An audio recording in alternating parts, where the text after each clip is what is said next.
J'aimerais vous inviter ce matin à chercher l'Évangile de Matthieu. L'Évangile de Matthieu au chapitre 28, donc le premier livre du Nouveau Testament et le dernier chapitre de ce livre. Matthieu chapitre 28. Vous le savez, en 2019, nous regardons des versets qui adressent la question de la responsabilité de l'Église d'atteindre les nations du monde avec l'Évangile de Dieu. C'est une particularité de ces passages-là que nous regardons qui disent non, c'est pas seulement pour Drummondville et c'est pas seulement pour Québec et c'est pas seulement pour le Canada, c'est pour le monde entier que je vous donne une responsabilité, je vous donne cette charge-là de viser en tant qu'assemblée locale une approche mondiale dans l'évangélisation des perdus, de comprendre que pour atteindre cet objectif de notre Sauveur pour son Église, il faut investir dans un programme de mission qui ont cette étendue-là jusqu'aux extrémités de la terre. Puis un de ces passages-là se trouve ici dans Matthieu chapitre 28. Si vous les suivez avec moi à partir du verset 16. Donc Jésus, avant de remonter au ciel, Jésus qui s'apprête à quitter ce monde, qui donne des dernières instructions à son Église, leur présente une grande mission, un grand défi qu'ils doivent accomplir pour la gloire du Dieu sauveur. Et au verset 16, on nous dit, les 11 disciples allèrent en Galilée. Jésus vient de ressusciter. Ils entendent qu'il est parti en Galilée. Allèrent en Galilée sur la montagne que Jésus leur avait désignée. Quand ils le virent, ils l'adorèrent. Mais quelques-uns eurent des doutes. Jésus, s'étant approché, leur parla ainsi. « Tout pouvoir m'a été donné dans le ciel et sur la terre.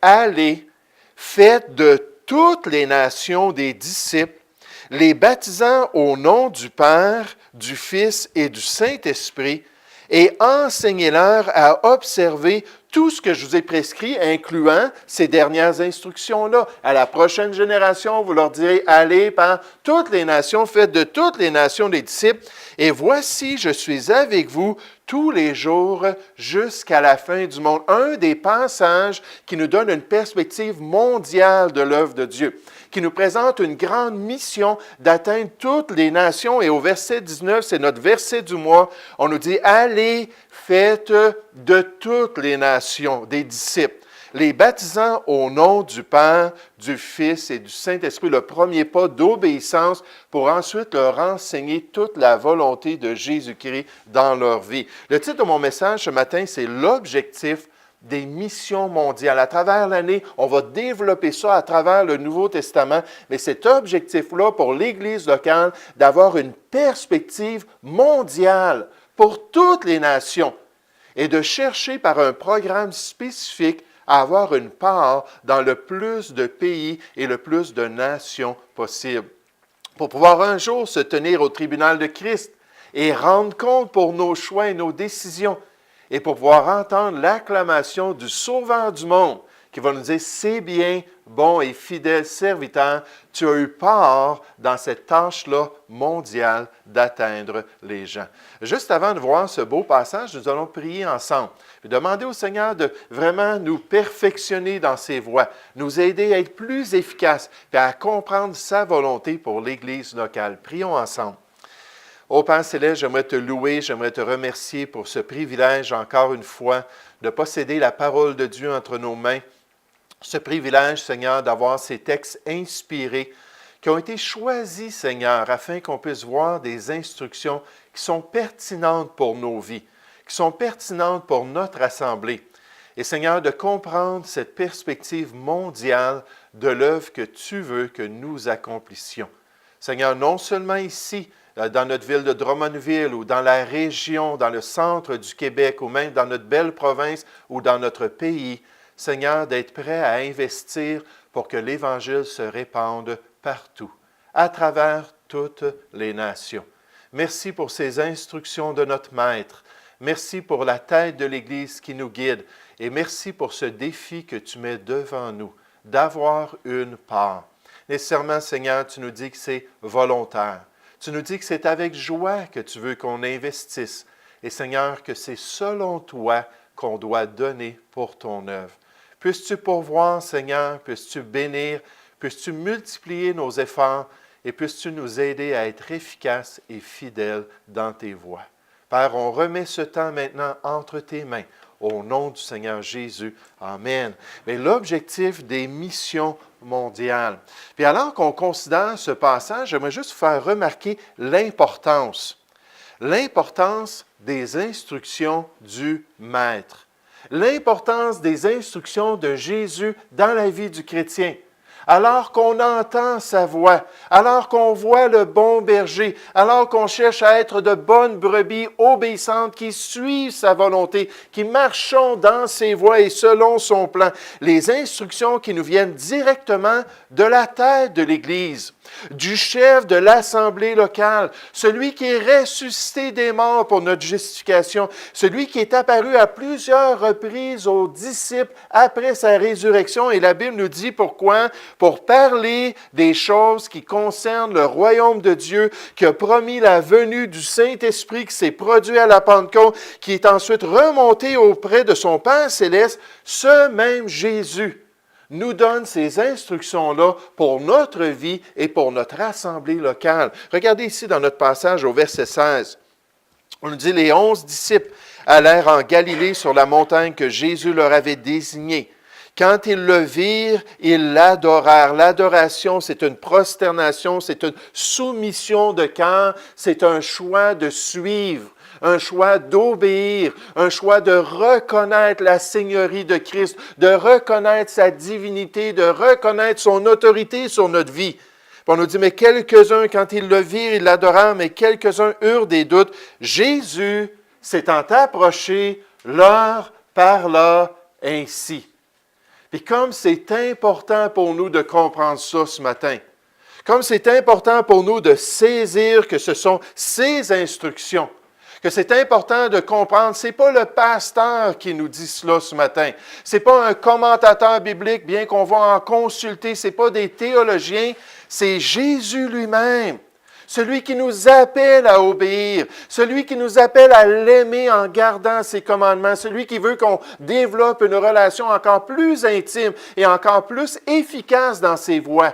C'est lui qui nous appelle à faire ces choses, celui, la Bible nous dit, qui est la tête du corps de l'Église, le commencement, le premier-né d'entre les morts, afin d'être en tout le premier à avoir la prééminence dans son œuvre. On nous dit, il a tout mis sous ses pieds. Dieu le Père, pour Jésus-Christ, a tout mis sous ses pieds et l'a donné pour chef suprême à l'Église, qui est son corps. La plénitude de celui qui remplit tout en tous, de celui qui accomplit toutes les œuvres de Dieu à travers les chrétiens dans la nouvelle alliance. Un pasteur nous dit, Matthieu 28, 18 à 20 est généralement appelé la grande mission. La grande mission confiée à l'Église. Bien que cette déclaration ne soit pas plus grande que celle de tous les autres évangiles, parce qu'il y a des passages parallèles dans Marc, dans Luc et dans Jean qui nous dit la même chose. Donc, ce n'est pas exclusif à Matthieu. Et que ce ne soit pas la dernière déclaration faite par Jésus avant son retour au ciel. Cependant, cette déclaration, cette grande mission s'applique à nous en tant que croyants. Si on a des cœurs ouverts et si on veut suivre notre bon berger, nous devons donc comprendre les facteurs qui sont impliqués et qu'on va analyser ce matin. Mais il faut premièrement comprendre l'importance des instructions de notre Maître. Est-ce que quand Jésus nous enseigne quelque chose dans la parole de Dieu, nous avons des oreilles dociles? Est-ce que quand il nous met au défi dans notre marche chrétienne, nous sommes prêts à marcher dans ses voies? Nous sommes prêts à le suivre et à accomplir sa volonté. Il dit, « Pourquoi m'appelez-vous Seigneur, Seigneur, et ne faites-vous pas ce que je vous dis? » Vous m'appelez Seigneur et Maître, et vous dites bien, car je le suis. Mais pourquoi n'êtes-vous pas prêts à me suivre et à accomplir ma volonté? Et dans le fond, en tant que chrétiens, si nous sommes matures et si nous sommes en train de grandir spirituellement, nous serons prêts à le faire et à suivre les instructions du Maître. Mais alors que Jésus présente ces instructions, alors qu'il leur donne cette stratégie-là pour accomplir la volonté de Dieu, il leur présente l'autorité. L'autorité absolue derrière ces instructions, pour donner de telles consignes, pour exiger un tel engagement, pour motiver envers un tel investissement aux conséquences universelles pour atteindre toutes les nations avec la bonne nouvelle du salut, ça prenait une autorité, ça prenait une puissance, ça prenait un pouvoir. Comme un auteur le dit, avant d'émettre sa mission, Jésus a jeté les bases du succès de leur futur ministère. Toute autorité dans les cieux et sur la terre m'a été donnée, dit Jésus. C'était extrêmement important. Sans l'autorité du Messie, la mission des disciples et notre mission aujourd'hui serait vouée à l'échec. Le lecteur de l'Évangile, en regardant tout ce que Jésus a fait dans l'Évangile de Matthieu, selon Matthieu, devrait maintenant bien connaître la nature et la puissance de l'autorité de son Messie. Si nous voulons atteindre ces objectifs, si nous voulons exécuter le programme céleste pour l'Église locale, il était nécessaire que Jésus nous présente son autorité. Regardez dans notre passage au verset 18. Jésus s'étant approché de ses disciples, leur parlant ainsi, « Tout pouvoir ou toute autorité m'a été donné dans le ciel et sur la terre, à la lumière de cela, allez, faites de toutes les nations des disciples, les baptisant au nom du Père, du Fils et du Saint-Esprit, et enseignez-leur à observer tout ce que je vous ai prescrit. » Et j'aime tellement ça au verset 20, et dit, « Voici, je suis avec vous. » Celui qui a toute autorité, celui qui a reçu tout le pouvoir d'accomplir l'œuvre du royaume de Dieu, et dit, « Je suis avec vous tous les jours jusqu'à la fin du monde. » Dans Marc chapitre 16, un passage parallèle, il leur dit la même chose, puis après ça, on nous dit, ils s'en allèrent prêcher partout. Le Seigneur travaillait avec eux et confirmait la parole par les miracles qui l'accompagnaient. Puis c'était un des signes de la puissance du Messie, un des signes de la puissance de Jésus. Mais le vrai test, c'est ce qu'on a entendu tout à l'heure. Es-tu un pasteur? Es-tu vraiment un pasteur ici à ma prison? J'ai jamais rencontré de pasteur à la prison. Hey, j'ai besoin d'une nouvelle vie. J'ai besoin de recevoir Jésus dans ma vie. Puis cet homme-là s'est tourné vers Christ et a invité Jésus à venir dans sa vie et à lui donner une nouvelle existence. La transformation qui accompagnait l'œuvre des disciples alors qu'ils allaient prêcher partout. Dans 1 Thessaloniciens chapitre 1 au verset 5, Paul le dit, « Notre évangile ne vous ayant pas été prêché en parole seulement, mais avec puissance, toute autorité, dans le ciel et sur la terre, avec puissance, avec l'Esprit Saint et avec une pleine persuasion. » Combien de fois on travaille avec des gens et on leur explique l'Évangile, on prend des exemples, on prend notre témoignage personnel. Là, la personne veut toujours qu'on aille leur parler, puis on cherche d'autres passages bibliques. Puis là, on plaide avec Dieu, « Seigneur, fais quelque chose. Seigneur, manifeste-toi. » Mes paroles arrivent dans leur cœur, puis ça tombe sans rien faire. Mais vous savez, quand il y a une bonne terre, puis quand il y a un cœur sincère, puis un cœur bien disposé, c'est une semence qui est incorruptible, la Bible nous dit, et qui va exploser dans cette terre-là pour produire la vie. C'est pour ça que Paul a dit, « Car je n'ai point honte de l'Évangile. C'est la puissance de Dieu, de Jésus-Christ lui-même, pour le salut de quiconque croit. » Juste partager cette bonne nouvelle-là, ça peut transformer la vie d'une personne. Ça peut révolutionner son avenir. Ça peut changer sa destinée. Pourquoi? Parce que c'est la puissance de Dieu même. Comme Dieu a parlé, puis par sa parole a créé tout le cosmos, tout l'univers immense et extraordinaire, de la même manière, il peut parler par sa parole et transformer les cœurs, changer les vies et accomplir une œuvre extraordinaire.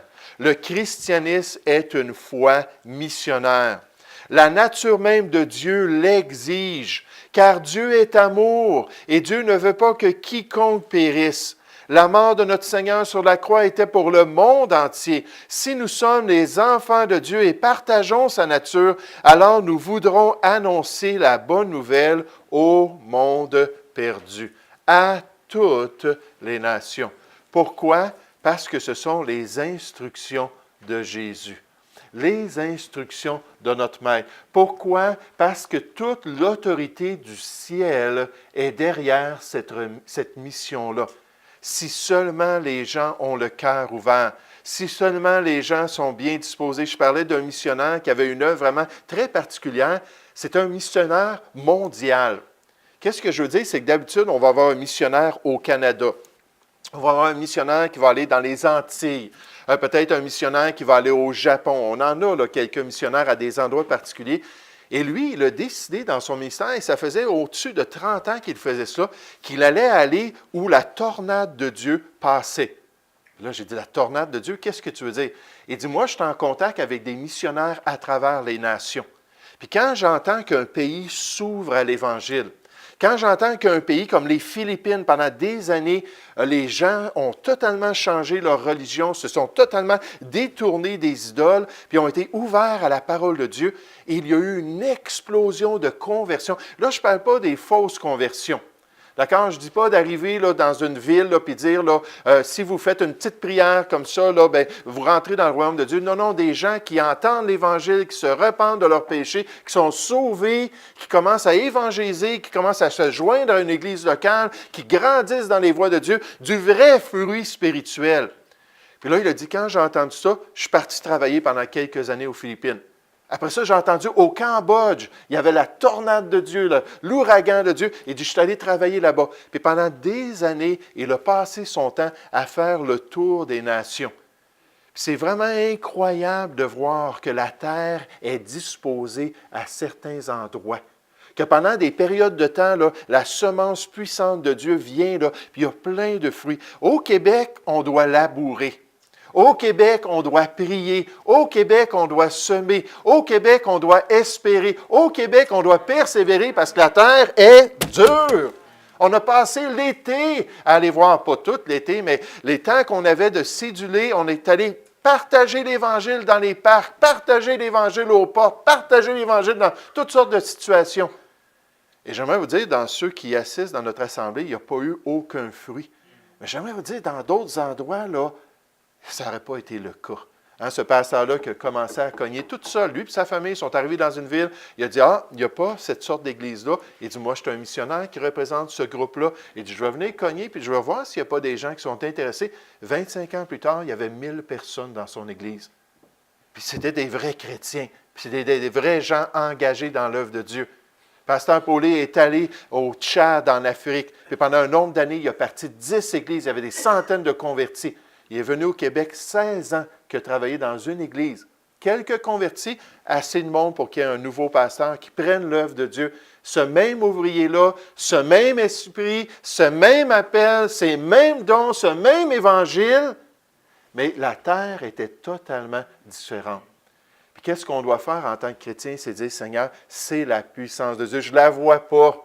Je ne vois pas les cœurs fondre, puis je ne vois pas les pleines persuasions, puis ainsi de suite. Mais j'ai confiance que c'est la puissance de Dieu et je suis prêt à accomplir ta volonté. Oui, Pierre? Écoute, suite à ce que tu viens de dire, depuis tantôt, il y a quoi qui veut parler, puis ça confirme. Le Seigneur dit, vous avez labouré, vous avez semé, j'ai fait croître, la moisson est prête. Oui. Donc, votre travail n'a pas été en vain. Amen. C'est cette Église, cette assemblée qui s'arrête. Amen. Ce n'a pas été du travail en vain. Amen.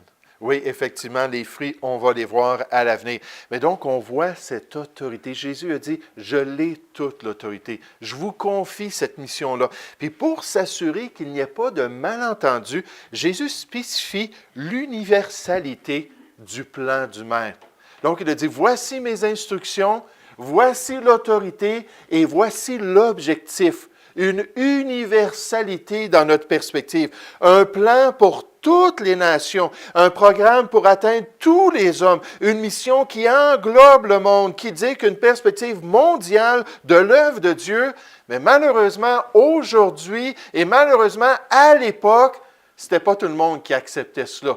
Ce n'était pas tout le monde qui était prêt à sortir de leur zone de confort. Puis dire comment est-ce qu'on peut atteindre la Samarie, puis comment est-ce qu'on peut atteindre les extrémités du monde. En fait, on nous dit concernant l'Église juive primitive que ceux qui avaient été dispersés Dieu a envoyé une persécution parmi l'Église de Jérusalem pour réveiller les chrétiens, ceux qui ont été dispersés à cause de ça, par la persécution survenue à l'occasion d'Étienne, allèrent jusqu'en Phénicie, dans l'île de Chypre et à Antioche. Il y en avait des Juifs partout dans ces pays-là, annonçant la parole seulement aux Juifs. L'Église primitive était problématique. L'Église primitive faisait des distinctions entre les gens. Elle était en fait raciste. Puis elle voulait seulement que le Dieu d'Israël soit glorifié au milieu des Juifs. Et ça a pris un homme comme l'apôtre Paul pour devenir l'apôtre des gentils, des non-juifs, pour donner cet exemple-là. Et pourtant, Jésus, c'était exactement ce qu'il avait enseigné. Il a dit, car Dieu a tant aimé les Juifs? Non, car Dieu a tant aimé le monde qu'il a donné son Fils unique, afin que quiconque dans le monde croit en lui ne périsse point, mais qu'il ait la vie éternelle. À ses disciples, il leur a dit, allez par tout le monde et prêchez la bonne nouvelle à toute la création. Et ici, c'est exactement ce qu'il nous donne comme mandat. Un mandat universel. Regardez au verset 19, il dit, allez et faites de toutes les nations des disciples, les baptisant au nom du Père, du Fils et du Saint-Esprit. Donc, on va voir à travers l'année que le plan de Dieu, c'est une approche qui est universelle. Le plan de Dieu, c'est une approche mondiale, une responsabilité envers tous les gens sur cette planète et un besoin de se rappeler qu'en tant que chrétiens, nous sommes des témoins à Jérusalem. Dans le plan de Dieu et par extension avec un programme missionnaire, on doit être des témoins dans la Judée, dans la Samarie, mais aussi jusqu'aux extrémités de la terre. Un programme de mission mondiale. Les versets 16 à 20 résument tous les thèmes principaux de l'Évangile. La souveraineté et l'autorité divine du Christ, la nature du disciple, la portée universelle de la foi chrétienne, l'importance de faire la volonté de Dieu et la promesse de la présence du Christ auprès de ses disciples. On comprend que le verset 19 est connu sous le nom de la grande mission. La tâche essentielle des croyants dans la vie consiste à se dupliquer dans les autres, amenant des hommes et des femmes de toutes les régions du monde à la foi, au baptême et à l'obéissance de tous les commandements de Christ. Ça, c'est l'examen final, frères et sœurs, concernant l'évangélisation. Jésus s'attend à ce qu'on soit des témoins ici dans notre ville. Jésus s'attend à ce qu'on ait un impact aussi dans la province, un impact dans le Canada, un impact jusqu'aux extrémités de la terre. Et dans l'examen final, il va dire, est-ce que vous avez eu part à mon œuvre pour atteindre les nations du monde, pour qu'on puisse être irréprochable devant lui. Et vous allez voir, quand on va décrire le programme missionnaire de la parole de Dieu, vous allez voir qu'en soutenant ces ouvriers-là, c'est exactement comme cela qu'on peut atteindre cet objectif. C'est notre mission, aussi bien que la leur. Nous en apprenons que notre première tâche est de faire des disciples de toutes les nations. Et nous ne pouvons le faire qu'en leur enseignant la vérité telle qu'elle est révélée dans les Écritures ou en envoyant quelqu'un pour l'enseigner et en recherchant la puissance du Saint-Esprit pour rendre notre enseignement efficace parmi ceux que nous essayons d'instruire dans les choses divines. Oh, ce matin, il faut comprendre que ce sont les instructions de Jésus lui-même. Celui qui est notre Maître, celui qui est notre divin berger. Il faut comprendre qu'alors qu'il nous envoie, il nous donne cette autorité-là. Ce que vous allez lier sur la terre sera lié dans les cieux. Ce que vous délierez sera délié. On a vu dans l'épître de Jude récemment, ceux qui sont là les dimanches soirs, les mercredis soirs, on a vu que Dieu nous commande d'aller en sauver quelques-uns en les arrachant du feu. Maintenant, comment est-ce qu'on peut faire ça sinon que par l'Évangile? Alors qu'on partage l'Évangile, alors qu'on partage la bonne nouvelle, Dieu utilise notre témoignage pour agir dans le cœur des gens. Mais dernièrement, on s'aperçoit que c'est un plan pour toutes les nations. Pas pour les Canadiens seulement, pas pour ceux qui sont blancs seulement, pas pour ceux qui habitent en Occident seulement. C'est un plan pour toutes les nations. Je me souviens, William Carey, qui est connu comme le père des missions modernes, habitait au 19e siècle en Angleterre, puis c'était un pasteur baptiste. Puis plus qu'il lisait, puis qu'il méditait la parole de Dieu, plus qu'il sentait à l'intérieur de lui que l'Église avait manqué dans l'accomplissement du plan de Dieu. Puis ce qu'il disait dans ses enseignements, il écrivait, il allait prêcher ici et là, puis il exhortait les gens à dire, il faut aller ailleurs. Il faut s'en aller dans les Antilles. Il faut aller en Haïti. Il faut aller au Japon. Il faut aller en Inde. Puis lui, il avait un cœur pour la Chine puis l'Inde. Il dit, il faut aller dans toutes les nations de cette planète pour aller partager l'Évangile. Et vous savez ce que les gens disaient? Les gens à qui il prêchait et à qui il envoyait ces lettres-là, ils lui répondaient, non, pas du tout. Ce n'est pas notre responsabilité. Mets-nous pas un fardeau sur les épaules. Il n'y a pas question qu'on s'implique là-dedans. Puis ça a pris des années de plaidoyer de cet homme-là qui suivait tout simplement les instructions de la parole de Dieu pour finalement partir une société missionnaire et devenir son premier missionnaire. Puis il est allé 40 ans travailler. Il a voulu aller un peu en Chine, ça n'a pas fonctionné. Les portes se sont fermées. Il est allé 40 ans en Inde. Et il a fait une œuvre extraordinaire. Pourquoi? Parce qu'il était fidèle à traduire la Bible dans les dialectes. C'était un homme qui était très doué.